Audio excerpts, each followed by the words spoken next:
we got some rather large news about the release date for the upcoming Destiny 2 DLC Shadowkeep, plus a sneak peek at some quality of life changes we'll be experiencing very soon in the live game, and even more than that in this week's issue of the Bungie Weekly Blog, This Week at Bungie, for the week of Thursday, August 1st, 2019. There was a lot of big stuff that happened this week, so let's just go ahead and dive on into it. Now, as I'm sure most of you have already heard by now, we got a major announcement about the release date for Destiny 2 Shadowkeep. Unfortunately, it's been delayed just a little bit. Earlier today, we got a brand new article from Bungie announcing the change that Destiny 2 Shadowkeep was having its release date of September 17th moved a few weeks back to October 1st. And the article gave us a little bit of clarification on why exactly Bungie's making this change. And they kind of go over that right here in the TWAB. We actually get to hear from both Luke Smith and Mark Noseworthy about this. And here's exactly what they had to say. As we've been getting closer and closer to serving up Shadowkeep in new light, it has become increasingly clear to us that our releases for this fall would benefit from a bit more time in the oven. Being independent means that the future of Destiny 2 is entirely on our team. It also means that we're agile enough to choose to do what's best for the game and our players, even if it's the hard choice. We wanted to let you, our community, be the first to know that we're changing the date for Destiny 2 Shadowkeep and New Light from September 17th to October 1st. And then the article goes into greater details about what exactly is going on here. We also learn a bit more information about Shadowkeep as well, like the name of the raid. It's going to be titled the Garden of Salvation. And the world's first race for that is going to begin on Saturday, October 5th.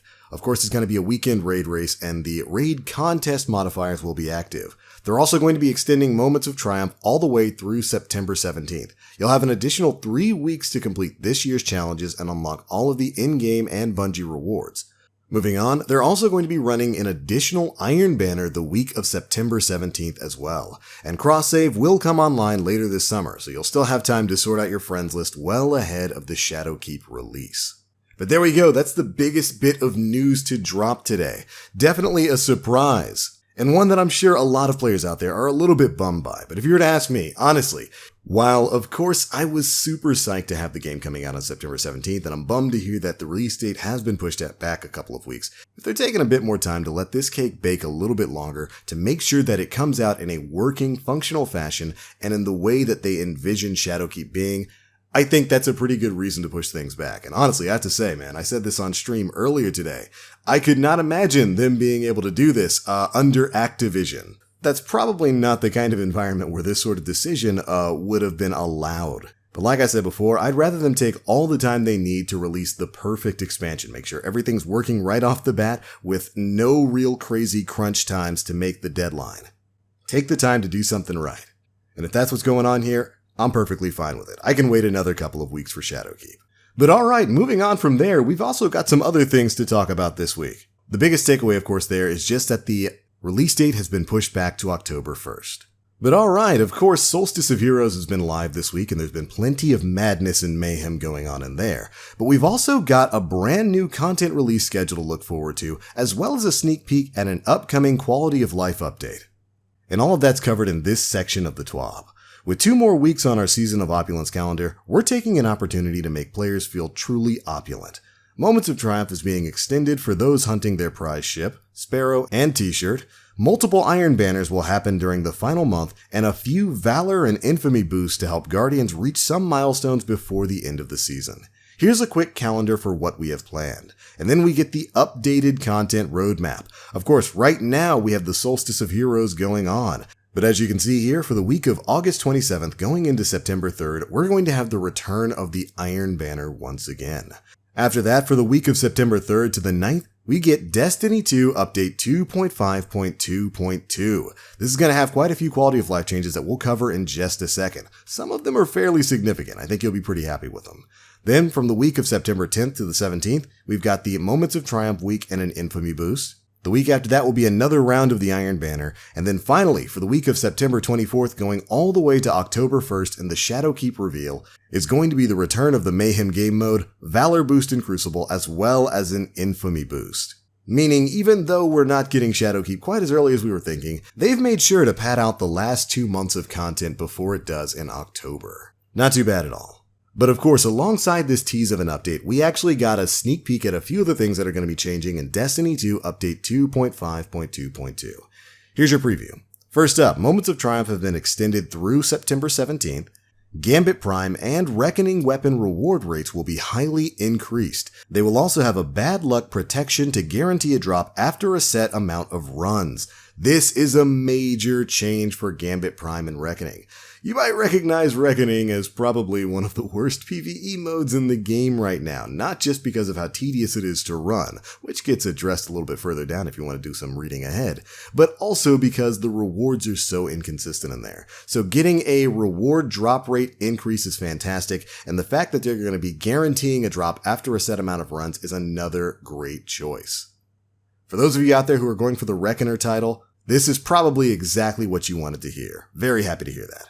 Next up, Reckoning difficulty will be tuned to be more welcoming as you hunt for rewards.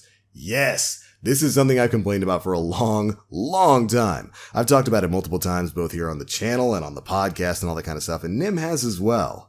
But basically, the Reckoning was an activity that was built up with certain supers in mind, and certain exotics that boosted those supers in mind. Stuff like Well of Radiance with Phoenix Protocol, the Orpheus rigs, stuff like that. And when those exotics got a bit of a nerf a little while back, unfortunately, they never really retuned the Reckoning to accommodate for the fact that those exotics were now no longer, well, quite as powerful as they were before. And it really just kind of makes Tier 2 and especially Tier 3 Reckoning an absolute pain to run. So thankfully, that's finally being addressed in Destiny 2 Update 2.5.2.2. Cannot wait to see what they're doing there. Next up, Braytech schematics will no longer have a daily lockout and will give better chances towards weapons that players do not own. Another fantastic change for you completionists out there. Next up, for the Mountaintop and the Wendigo GL3, Pinnacle quests will become more accessible. Wonder what that means. They're probably going to knock down for the Mountaintop, to be perfectly honest. They're probably just going to knock down the number of double and triple kills you need to complete that quest. I remember when I got it done, that was a nightmare. You just basically had to either wait for Mayhem and tether people, or wait for Iron Banner and just shoot and pray. It's crazy. And I'd imagine it's going to be a similar change for the Wendigo with the amount of grenade launcher kills you're required to get for that. Specific quest objectives will be tuned based on player feedback. This is fantastic to hear, that they're taking in the feedback that players are giving them on, parts of the game that they don't really like too much, and they're making active changes. Good stuff. Next, there will be multiple weeks of increased Valor and Infamy to look forward to in September. We covered that.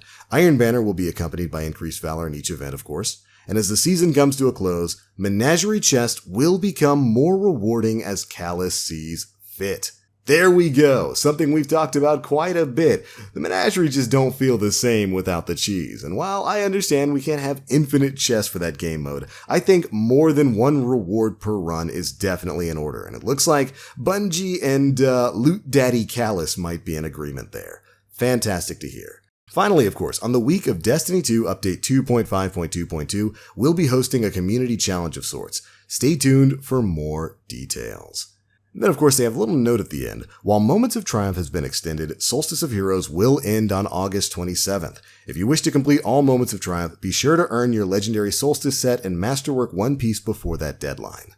So even though Moments of Triumph is being extended to the 17th, Solstice of Heroes is ending on the 27th of this month. We're already in August, so make sure you get it done. But alright, Guardians, there we go. That's it for the biggest bits of news covered in this week's issue of the Bungie Weekly blog, This Week at Bungie. A lot of stuff to talk about in there. How do you feel about the Shadowkeep delay? Are you bummed we won't be getting it quite as early as possible? Or do you think another couple of weeks isn't too bad of a wait? What about the quality of life changes we just covered coming in Update 2.5.2.2? Are you psyched about the changes to the Reckoning? I know I am.